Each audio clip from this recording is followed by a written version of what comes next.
Boker Tov à tous. Dans cette Mishnah, on nous dit que toute controverse qui est au nom du ciel est destinée à se maintenir, et celle qui n'est pas au nom du ciel n'est pas destinée à se maintenir. Et donc on nous explique la fameuse controverse entre Hillel et Beth Shammai, et celle entre Korach et Moshe Rabbeinu. Alors Hillel et Beth Shammai, c'était deux décisionnaires, et chacun y pensait qu'il y avait une certaine façon de servir à Kadosh Baruch Hu et de faire les halachot. Et donc, aujourd'hui, on va d'après Beth Hillel, et Bezrat Hashem, quand il y aura le Mashiach, on ira d'après Beth Shammai, parce que tout simplement, Kadosh Baruch Hu, il a vu que chacun, il avait un grand amour pour lui, et que juste que leur différence, en fait, c'était pas pour se prouver que moi j'ai raison et moi je sais. Ça veut dire qu'en fait, leur controverse, c'était pour dire, moi je pense que Kadosh Baruch Hu, il aurait préféré qu'on fasse comme ça, et l'autre, il disait, non, mais moi, dans ma compréhension, je pense que Akadosh Baruch Hu, il aurait préféré que je fasse comme ça. Et donc, Akadosh Baruch Hu, il voit que quand chacun, en fait, son but, c'est simplement pas pour lui, de façon égoïste, de prouver qu'il a raison, que lui, il sait mieux, que lui, il connaît mieux. Alors, Akadosh Baruch Hu, il a dit, alors maintenant, jusqu'à après, enfin, jusqu'à avant le Machar, on va faire comme Beth Hillel. Et Bezrat Hashem, quand il y aura le Mashiach, on fera comme Beth Shammai.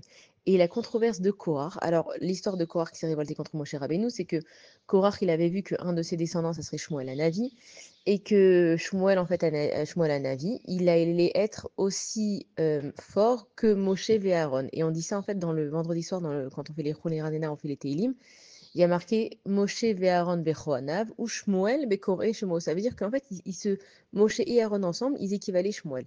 Et quand Korach il a vu ça, il a dit attends, moi j'ai un descendant qui va être mis sur la balance et qui va falloir attention. Encore une fois, on juge personne.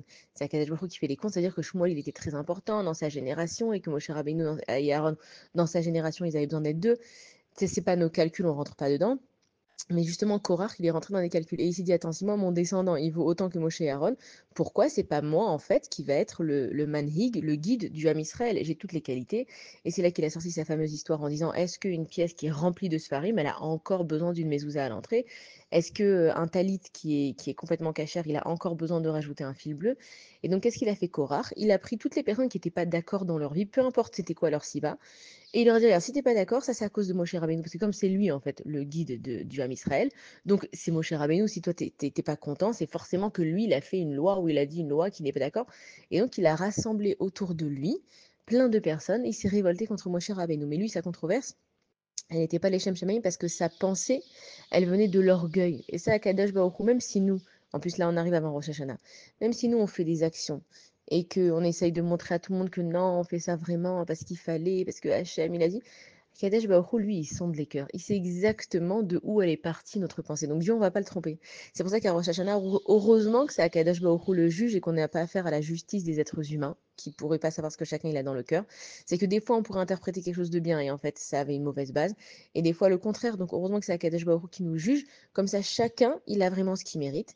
Et donc de là, on apprend que avant de faire peu importe l'action en fait que tu as envie de faire, regarde de quelle base elle est partie. Si une personne elle a fait une mauvaise chose, d'accord? Et que toi tu l'as vu et que vraiment tu as envie de lui dire que c'est pas bien ce qu'elle a fait.